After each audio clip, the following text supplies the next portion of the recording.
جس دور میں ہم جی رہے ہیں یہ قرب قیامت کا دور ہے۔ رسول اللہ کے زمانے سے سب سے دور کا زمانہ اور قیامت کے سب سے قریب تر زمانہ یہ ہے۔ اس زمانے کے اندر اپنے ایمان کو بچانا، اپنے ایمان کی حفاظت کرنا سب سے مشکل ترین کام ہے،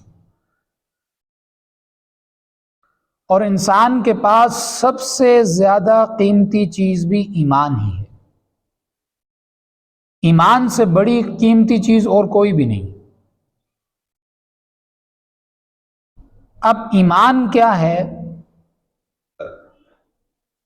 کسی بھی سوچ نظریے کے مطابق زندگی گزارنا، اس کو حق سچ جاننا، یہ چیز عقیدہ اور ایمان کہلاتی ہے۔ کسی بھی سوچ نظریے کے مطابق اپنی زندگی کو گزارنا، یہ چیز اس کا ایمان اور عقیدہ ہوتی ہے۔ جس چیز پر دل سے اطمینان آ جائے تو معلوم ہوا کہ دل سے آپ اس کے اوپر ایمان رکھتے ہیں، یہی بات آپ کا عقیدہ ہے۔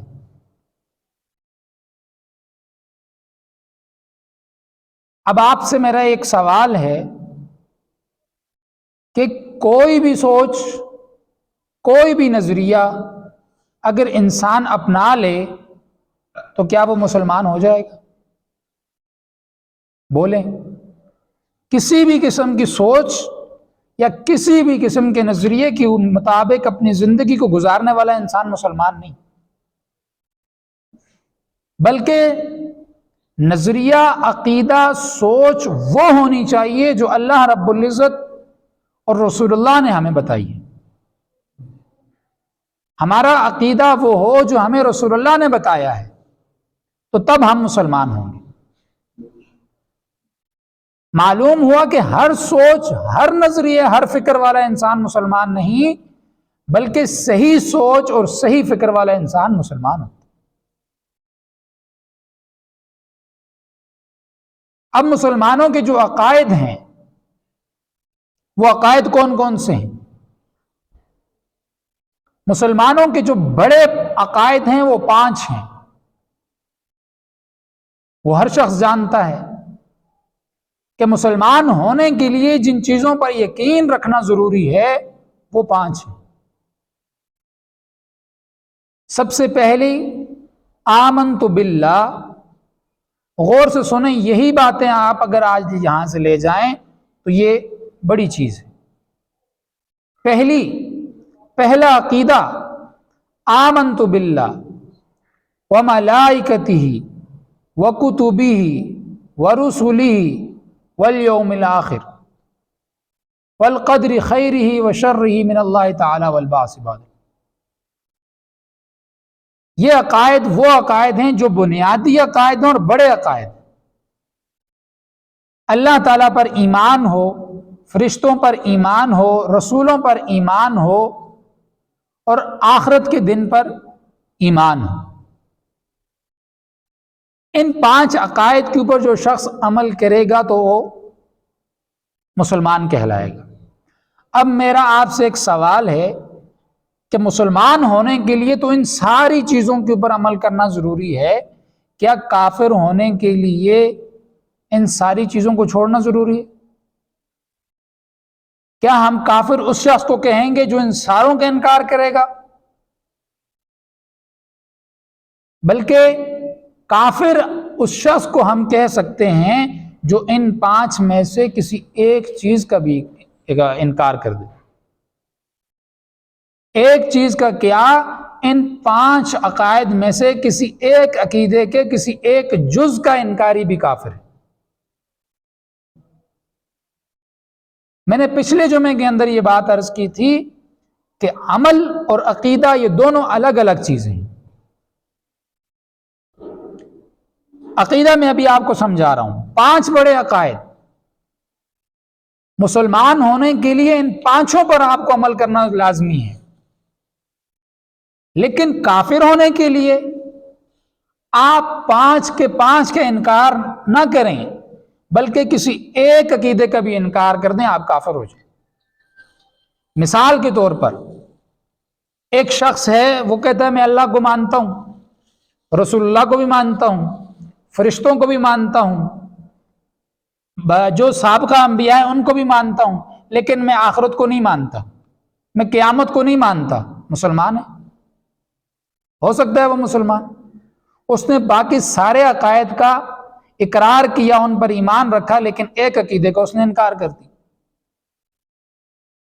مسلمان ہونے کے لیے تو ان سارے عقائد پر عمل ضروری ہے، لیکن کافر ہونے کے لیے ہم ہر اس شخص کو کافر کہیں گے جو ان پانچ میں سے کسی ایک جز کا بھی انکار کرے۔ مثال کے طور ایک دوسری مثال لیں، ایک شخص ہے، وہ کہتا ہے میں پورے قرآن کو مانتا ہوں، پورے کے پورے قرآن کو مانتا ہوں، لیکن قرآن مجید میں جو ایک آیت ہے نا، قل هو اللہ احد، اس آیت کے اندر جو لفظ احد ہے میں اس کو نہیں مانتا، تو وہ مسلمان ہوگا؟ پورے قرآن کو تو مانتا ہے، لیکن اس پورے قرآن کی ایک آیت کے ایک جز کو اگر نہیں مانے گا تو کیا ہو جائے گا جی؟ کافر ہو جائے گا۔